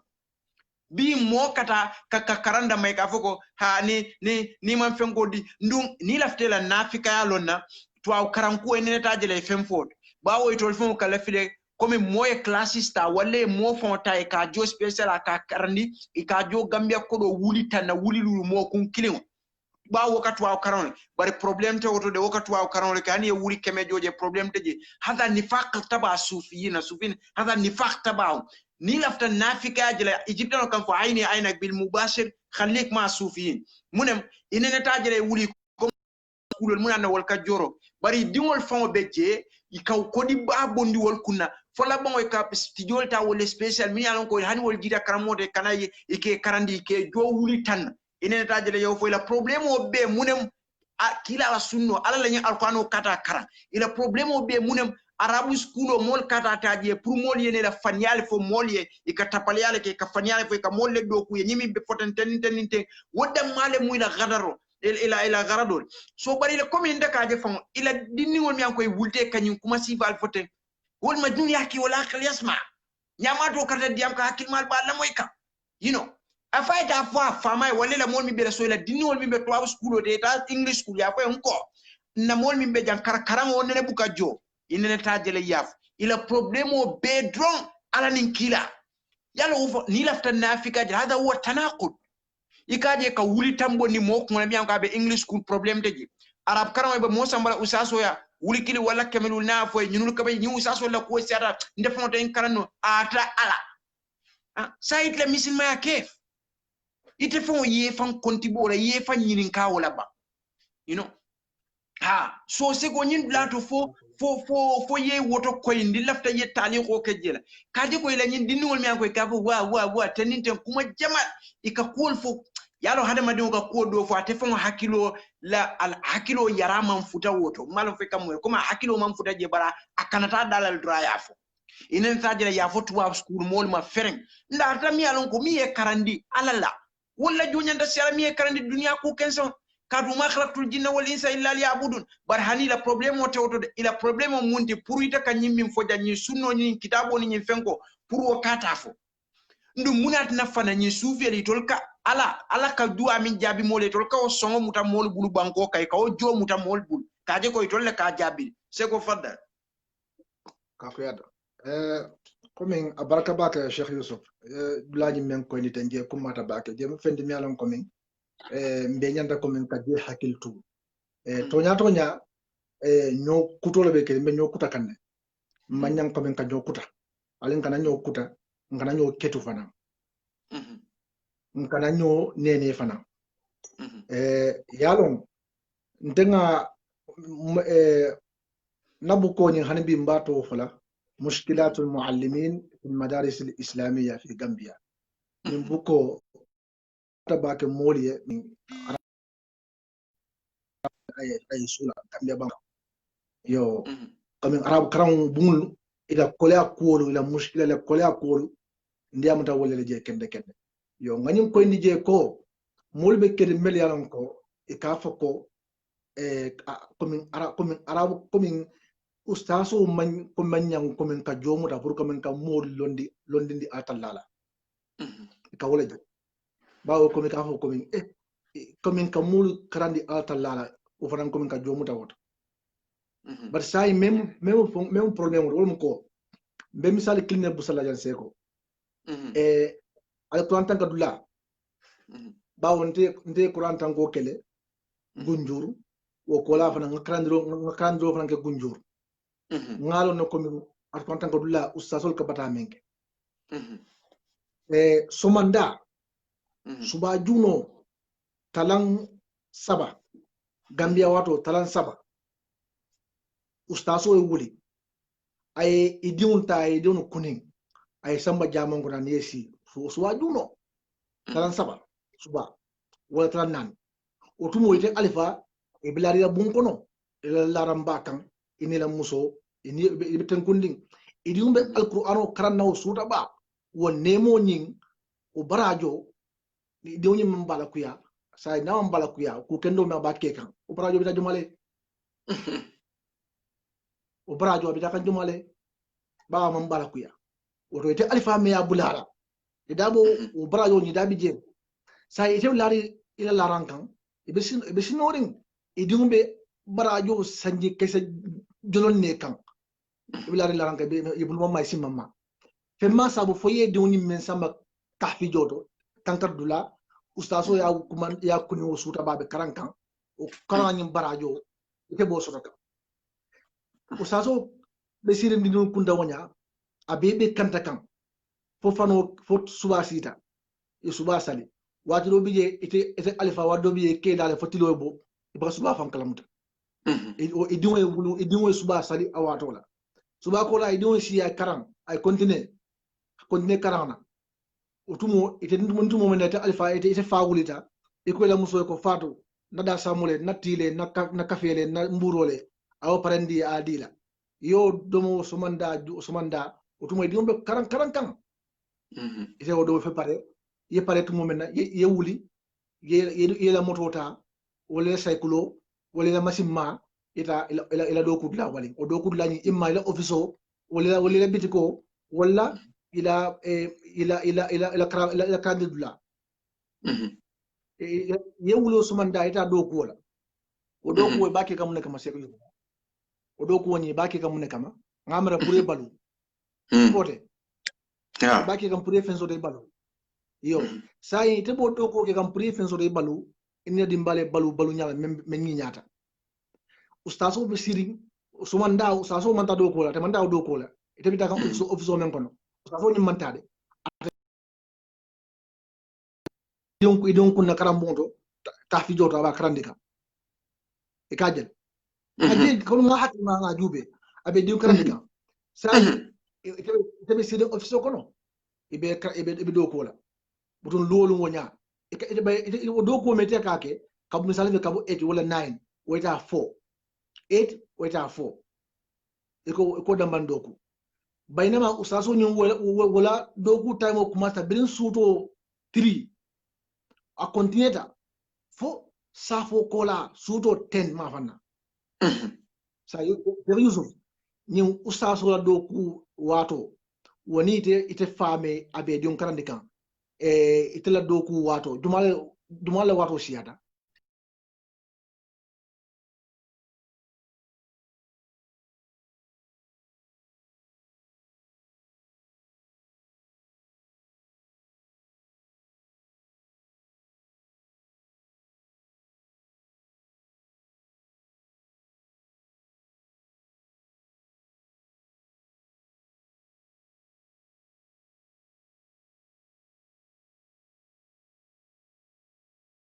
o bebe keri nyama nintu mo na karo fata ye fen soto ye jo karo nin karo fata to mo na masakunda ye jo wala la bosi ye jo wala lawd la ye jo pote sai itako nin karo fata o ustazo o manyan kamen ka jo sai ngafo ha basati je ustazo nyin hanno manjo bawo abe mol kranika atalalla ba sai itaka jome muta ila office ko ka jome muta je ikake munati ngamel la dimbali ko le balundi anin kel hajo jar sai ustazo nyum fo dimbata bulu bang ko haji tala bang oto sai hakilima yale ko nyim betene sila itaka do ko ke idon be mo bula ba karande kan to mo be tebe ko do nyinin kan min do be sidin ko min ke don karande sai tinat na itaka ko do soto e ko nyin don membe don karande kan o manyan ko do soto la ngoy ko do me ka soto ka ke monte e ko nadi mbale ko balum dala aden kan na hajo jar sai oto fe malon ko membe don karande kan o fana dimba babul hajo babul oto sai mbato membe don karande kan afane wuli don kunna afane ta officer commitar officer nyame afane ta je ay tilo be keje sai nga jube fay di ma karna fa karana aba karana la ba ata karana yo amunta ko men ko betenne fo nga jele faham oto nga mara ko men ni mu fende melan ko akoyta doron bar budun ko nga faham sonna alfa forolu na keba forolu wol kamenke wala mu ibe di mu dilelale ibe don karande kam bari nin sama sita allo diun mele dila wala be wullay sama be doku be soto ita be juruma morola fogo kono morola mangasino kono botum kan do kono balula wala la bar hano fran ilo diun me kan kam morobulu nay doku nge karala ay fewo fen soto aka sama na morole namadi karam mo nyinna nin karam mo yalon dolbije isi kamfa bari talibo ni buka hanyi fan bawo muna ma buka hanyi fan komin ka fe num karam mo muna sabu komi ka ike kun soso menna ni fatata fon fen volo me ka du kun kono pour que kulu wala min ko yalon komin karam mo barakol han transo nyaadi adum barakol mo silamu barako fanan katari o fanan dankena katar talibo bulu o katna wala kana don buka karanno katna fan talibo men fan be balna fan komin ka do ko ke komin karam moya man siya men ka bala man siya bari jama galibiya temba ka do ko leke yo ko do ko men ke e ka balu wala karam mo fan fan ka balu wala anen talibo be basay ite dingu me alon ko ya dundi al plantan ka dula wo berim fano keta abe sirin jamon kono abga do ko ga fenke memba karandi ko be sira kun memba karandi ko be sira kunna sai ngajibe sama kono molbe kun koto idion be sirin jamon kono karanka usaso memba karandi kan o fana be sirin jamon kono abe sira kunna ite fata ta kun koto do kola isama be ko nya fo sama banda e fen soto sa ino ni tumo men pareta ite usaso mbafo ite fanye mbafo le ko sama yemna soto ti ba fala ni ko ngamane ngati abordo tan soto nganyo padum tandan soto sivate sa ningo usaso ko ite yemna soto usaso ba fala ni ko man fen soto ba man ta do ko la ndebe sidem krandol yaje ningo di me alon gabe sidem usaso ko taba karande ga ningo ite yemna soto ba fala man ta man fenke because man ta do ko la yaje so comme ko bolo nyama woto ite mem kado ko ke nyanda ko mi yalon ko membe don karande ga nyanda ko mem pour yajo pour fendiala bari ko mem fandi yalo man ka joto ko mi ka fala mu ka fala moti on ko mi ka diaro pour ngam ko min ka fala ha franci ala hajo jara baro man ka joto bawo ita jo no la fan ita jo no la ita jo no la woto ka men diala man ka joti bari mu ka fala mu pour ka fala sala hajo tambini nyame woto nyanda ko min ngodula nyi ko ngaje fam bake wala kinna ko min nimboda woto ko min kan hatabla ko nyin kontinendi hatabu kida wala nyama woto mo menda ay sangindani ke sudani ay sangindani ke sudani woto ajita 1972 hatabu to mo menda sudan mol be yaje ko min ko hata nyi moti mialam ko nyi arabolete adu nyi moti mialam ko nyi lon nala fanante pare hana karam mulu melan ko ya karande sudan yaje ko min ko nyin kay nyin ko min ngi nata fon ko don ko mi yamal sindo wala nyin si jam yaje wo to momen hata be sudan abe pare kan pour nyin kamal na murunta gambia abe ala ko min karam bunda aba de la nyaadi karam roñi yo wala kinna hata biyaji ko min ko gambia be nyame angale kan ko min ka karan kalon faram fendi mialon ko min da inyanda ko min yo faram bulele ko kono oto e ko yusu bantanite ndel mialon ko man fem vello angale kan to cheikh hata biyaji ko min ko o mun na so do lati ni dafa ko min ka mo dada fewo fen ka na ko min ka jutula wolle ke gibe nyaado fere ke yo be bondi yajele so hatawu wala kina angale kan karan sudan fana to momen na bije angale kan fana karan jele wala kina to momen na botan sudan atari angale kan fana akadiam ado bintu momen na fotata gambia amma hansa me fonyo ay mo so to mialon ko terol mialon ko i angale karan ika ko ka stodin angale na o sabla angale kan a moy fola ba ne ajube pakistan ye bemba men keje islam bemba men ke pakistan 1973 atable kita moti mi alon ko ay jawara kanda sor o blato 1973 pakistan ning isla oyu men mina kan gambia alon ngabe jarlon ko di islam bemba men kala alfen wadu ashir yo bemba ni nyondo ketale pakistan 1973 atable kita moti me jawara kanda sor je yajen o komin atabu abetenne arabu kan o mala kanati ala kanflomu arabu kanti ala kanflanjamu manen kanti sabanjam wolomu angale kanti yo to moment na jita sudan anada gambia ani mol mele karan kenyo kan sudan mo bije mi alan ko min suru walam e ka fa ko barham job kala mo mi alan ko nara gambia ay hatabu je gambia aka jakali aka fu hatabu ko min ite bi janyadi le ite kasi ko min ite kasi sino gambia janyadi le ite la makamo ko nyamen ko mi ite ko min ka tar nyamen tel bu ke tar wala nyama jam yaje hatabu mo jamale hatabu nyinin pour ay ta ila bankol kan pour kata sabati je kara sije para manson hani jana to dum Uganda hani Uganda akata jele ila nyaton ko soto da mi alon ko be akata misil moti fanan hatabu kibaro moy mala moy nyaadele ay hatabu kumande hatabu tata je ay muhadara keje o kola na fa ko min pour ay sije bara hatabu manson yo saudia fana nyakilo nyama bari mbo fotala o bunda tole sale mu ko men bintu mo men hatabu murana gambia tu mo men kabo sudan menke wala mo ko ajube ko Gambia angale karam na angale karambunu aje ko min ko islam karam man sembo soto je adu mol melbe karan kan na angale karambunu muslim mol muslim dion la muyti adu islam karam man sembo soto je ni mission schoolol atabi aje ko min ko wol kita fendi mi alon ko min ika chocho lo ila mission school min kono ika bible ta ika dinon ta ki krandala je suuti yajen so hatabi yaje ko min ko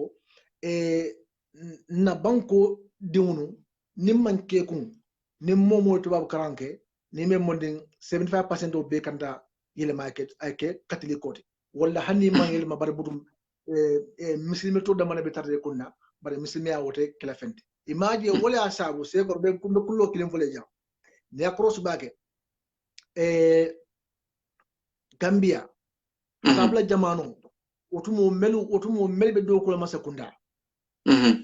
bawo wol man karan hatabu jamano wala wol karan da janni hatabu kana katar wol jamal bugo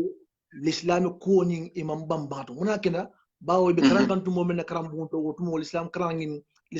nyin kunta la je aman sembo soto je aman sembo soto je basayin liye wol compia wonin na sayin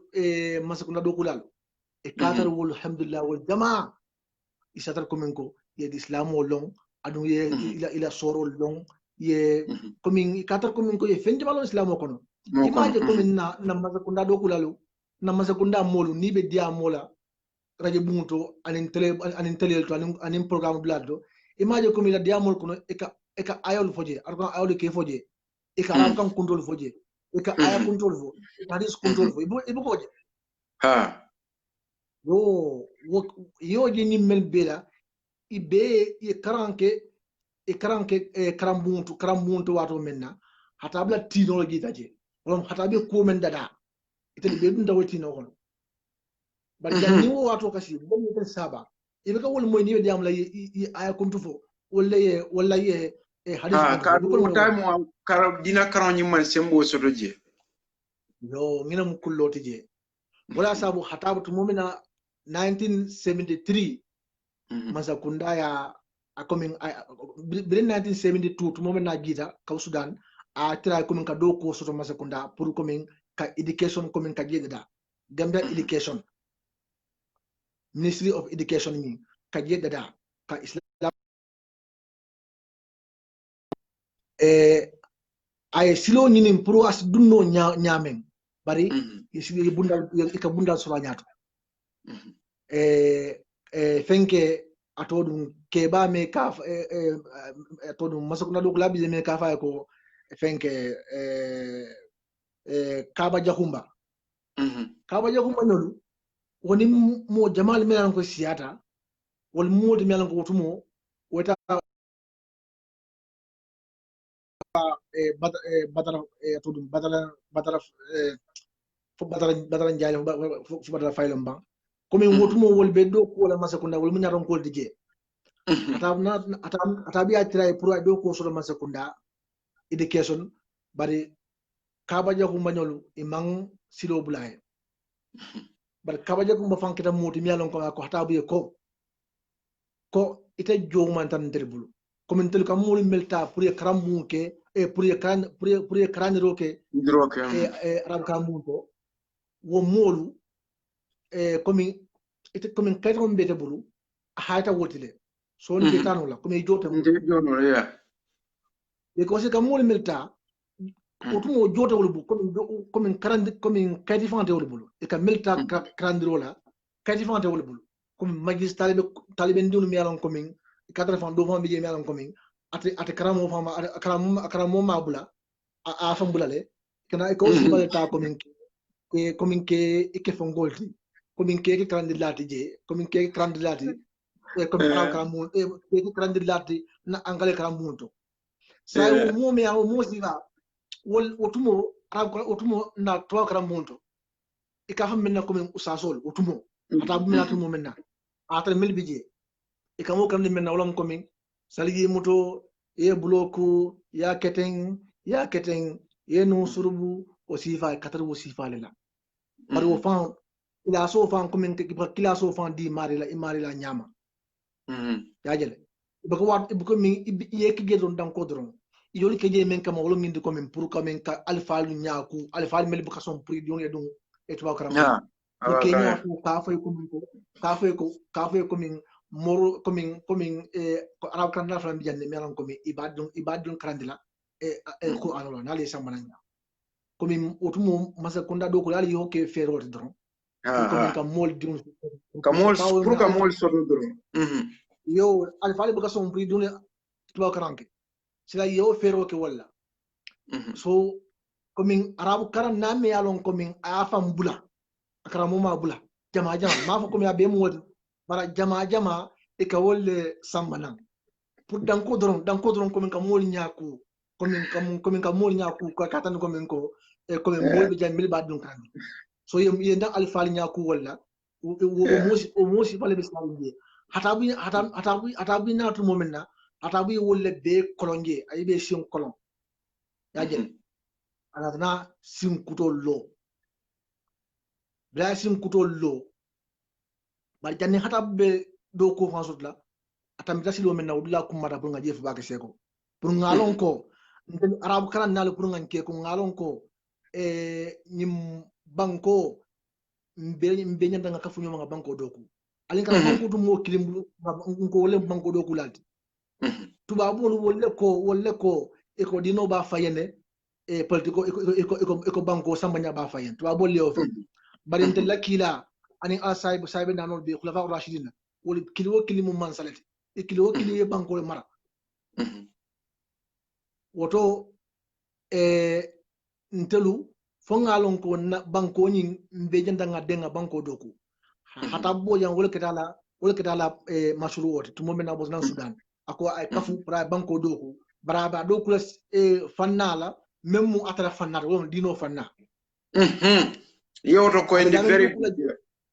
yo abidamen doku la je wolon komin karan me alon ko abe tinyaring abe mankering arabu karan islamu karan na ankale karan monto akabo bila tala komin kadibda ako ningi mandada na ministalu na office consilalu na ministalu ibebe kala komi ibe kala to bala muslimo ha da use no ibe kala walakin hatabiye wura adunta mol minalan ko wolle be masukunda ko notumo mo jamalle silo soron hatabu nyaade mam pare pura futa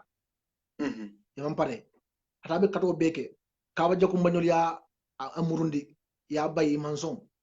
ya jele laban hatabu kafuno do biye mialan ko bade bun kola moti o kay ko hatabu sirfu diba komin atele mu baye president wotumo akay ko sirfu diba mol mate mialan ko dina ko diata akay ko adun ya to la sirfu lela may ka Mustafa diba Mustafa sirfu diba to Mustafa be ka sirfu diba ya to la sirfu lela so dina ko diata o ko hako ite fero kleba ni sirfu diba en noje wolle ya o safe yela comme ila mashru comme ila projet ko la fa menna ya spila ya kenya fa ba ya jobe kasi keno comme ngoye mako o keta hata biye sababu nyimate o nyala burun hata nana katoke prime sirfu diba en noje o franja naka futawma comme melba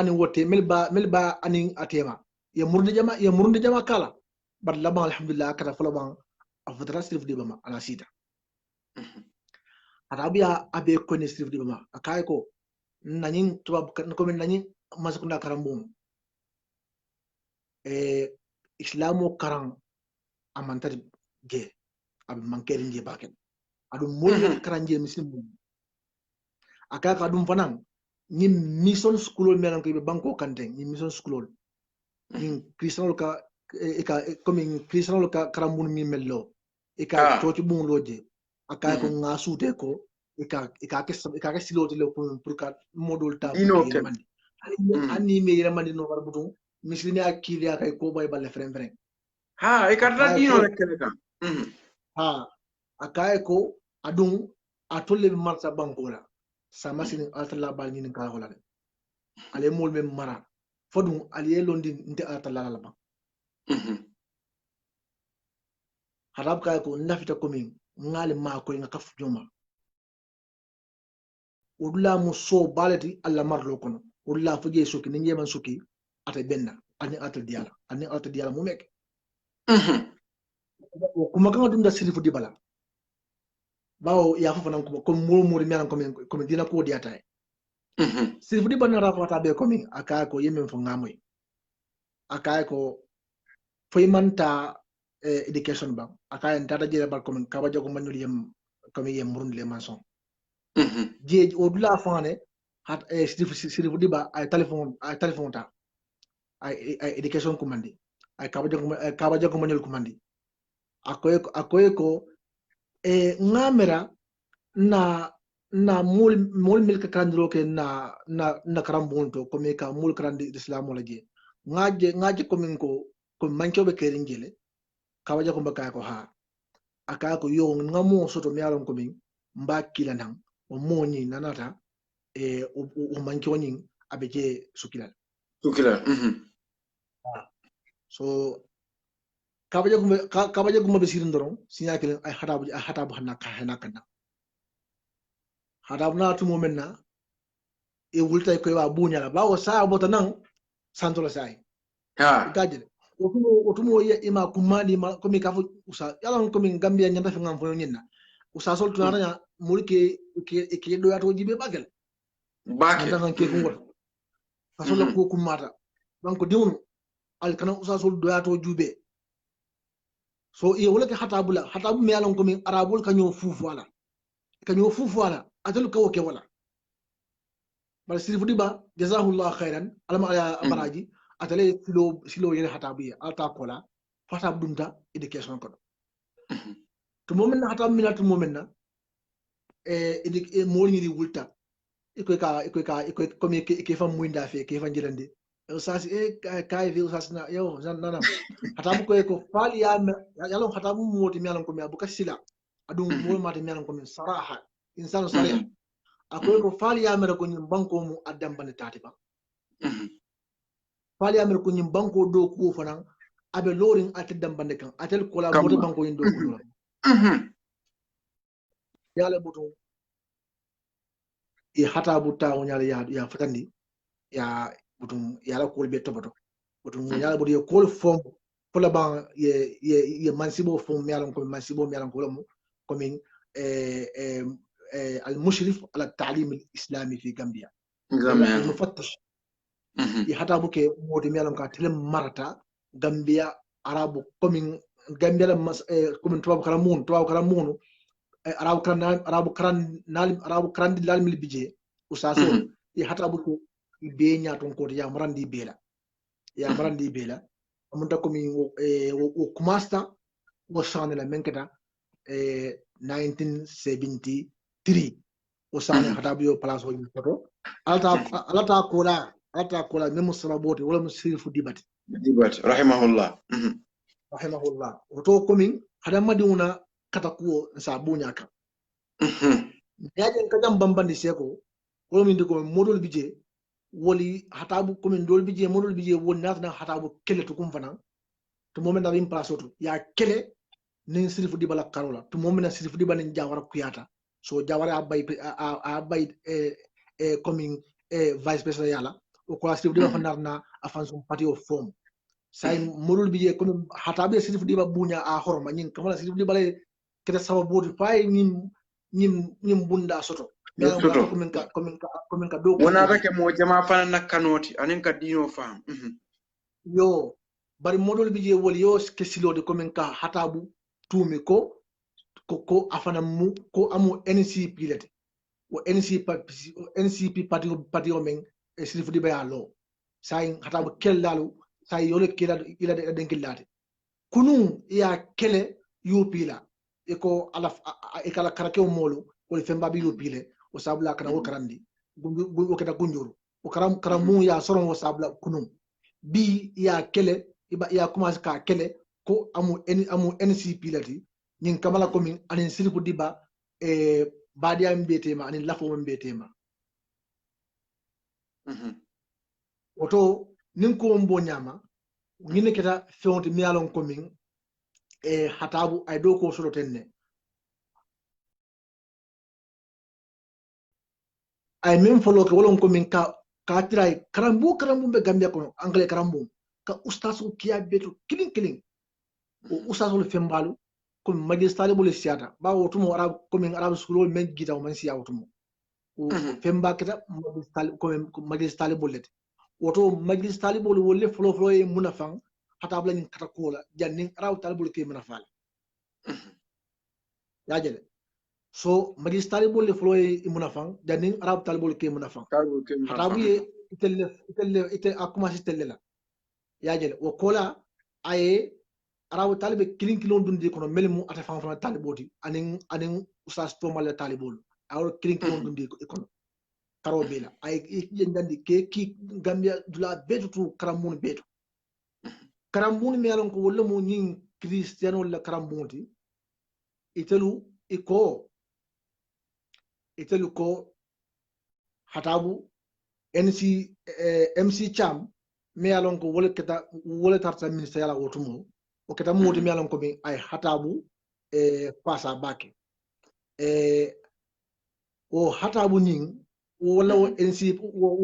MC Cham nyin aketa modi me alon ko be ay hatabu pasa bake ako hatabu e ko akaye ko mbebenkela akaye ko momo karambu ñing coach karamun ñing mission school ñil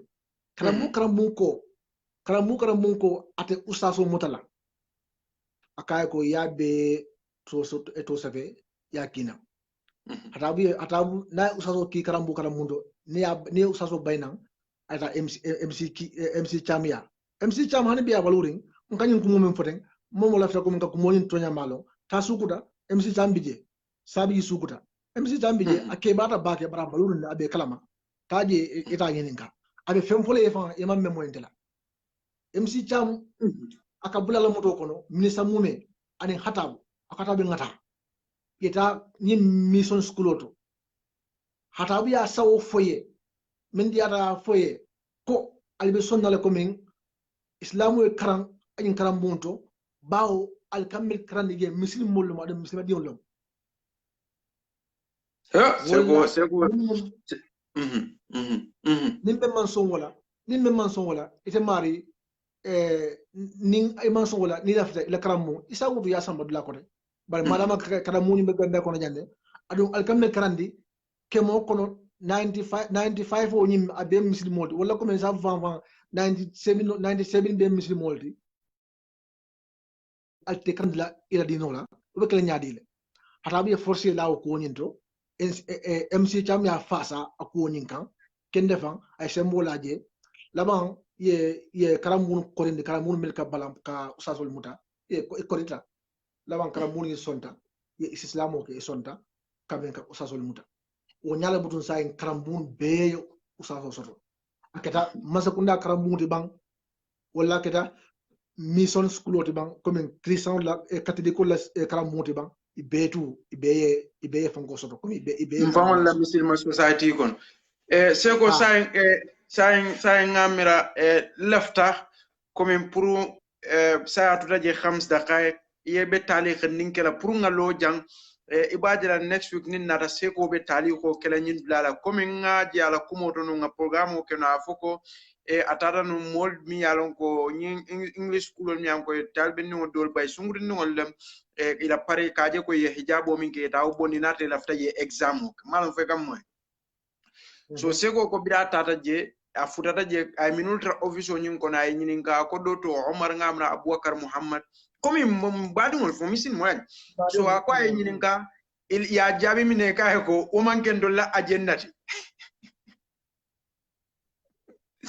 so ha masibole nyin nukta nyin lato muhim jiddan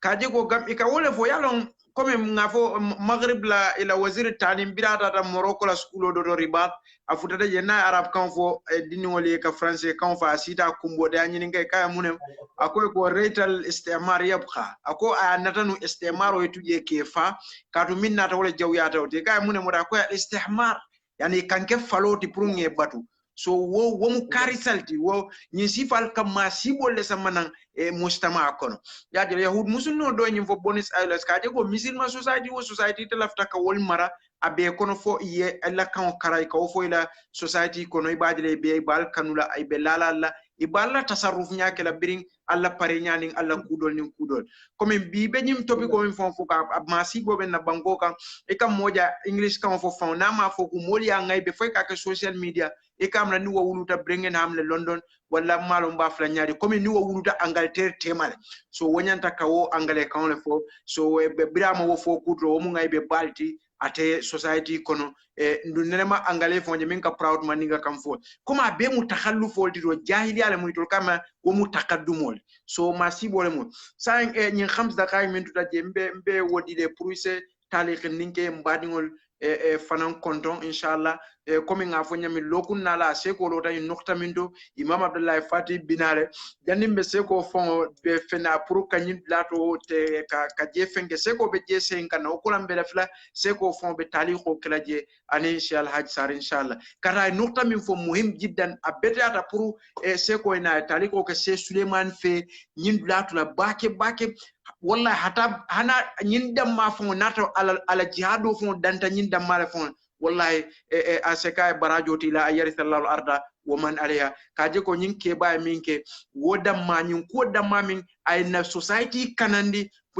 masibo la tanno mimbe kala masiba bati karisa la to adola tohsa abe comme misi vakra Tunus burgi bala jamano afele bi hana tasiro be Tunus amam bonoje tanno ni wotendenda don she hatab man loñin blaka wasifa be kala na society kono inshallah be duala fo ala sen nemani kafar kay inshallah rabbina yabathu ma nabiyina wasiddiqina wa shuhada wa salihin wa hasuna ulaika rafiqa se ko sa be blesse taliko ke bidun 5 daqaiq wo ko lay mol kondo inshallah se barnami yo dawro inshallah yo amonta komin kacabe tem woni mendo ten Sheikh Yusuf ya funya min je kumayata je sula komin ka fatan ko bake yo komin telemudin non lati komin kiskisro ani nginen karo wala nanga ku jamalon bare na alfa al bijele imam fatiñol woni ñonu wala yakudol tarle wala ya tarle adi ya kudol fes ya je man do ningol diamu ta jela wala kuma fula mi yalon komin intel malon wala saba kum mata bake pour alfa al soto ye mol mako yin sifalla lafta komin ka kumo wala banda men do wala ñinte ko Gambia arabu karan nalu men ngafe usasol ali te ko le ko mandar ñim fo kan ka fo ndem arabu karan nalti abadan sa